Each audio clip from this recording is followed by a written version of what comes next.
از این بود زبان دری، زبان تاجیکی، زبان فارسی، اینا رو یک دوی از هم جدا میکردند، شاید به عمد، آدم نمیدونه. ولی شما اونجا در مثلا میگید فارسی گویی، دری گویی ورا، هر چی میگویی بگو، لفظ خوب دلبری گویی ورا، هر چی میخواهی بگو. بهر من تنها زبان مادری است، همچو شیر مادر است، بهر او تشبیه دیگر نیست چون که مهر مادر است. این جواب شما بود به این سگانه کردن زبان فارسی در اون زمان. سگانه کردن اینم باز جنبه سیاسی داشت.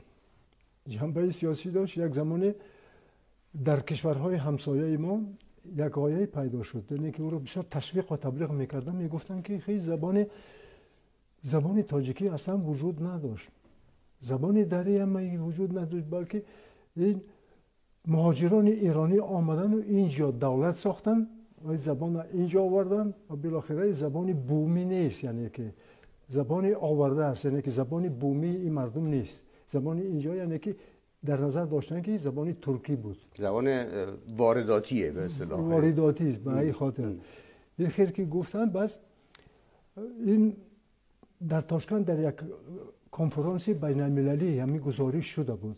بعد به من خیلی سخت رسید همین گزارش او که از نظر علمی و از نظر تاریخی پر از اشتباه بود.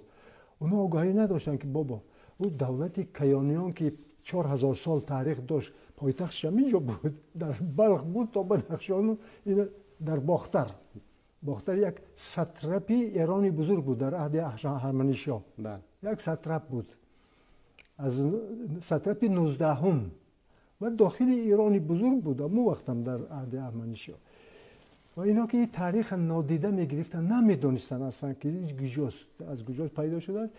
بعد من در خود تاشکند همین شعر رو گفتم، در حقیقت ازبکستان چاپ کردم، یعنی که جواب فوراً جواب به همون گزارشی که پر از اشتباه بود و خطا بود، جواب همین شعر من گفتم، یعنی که اینم باز یک جواب دیگر است برای یک گروه ارتجاعی، اونایی که مقام ملت تاجیک و فرهنگ فارسی را در این منطقه یعنی که رد میکنن، انکار میکنن.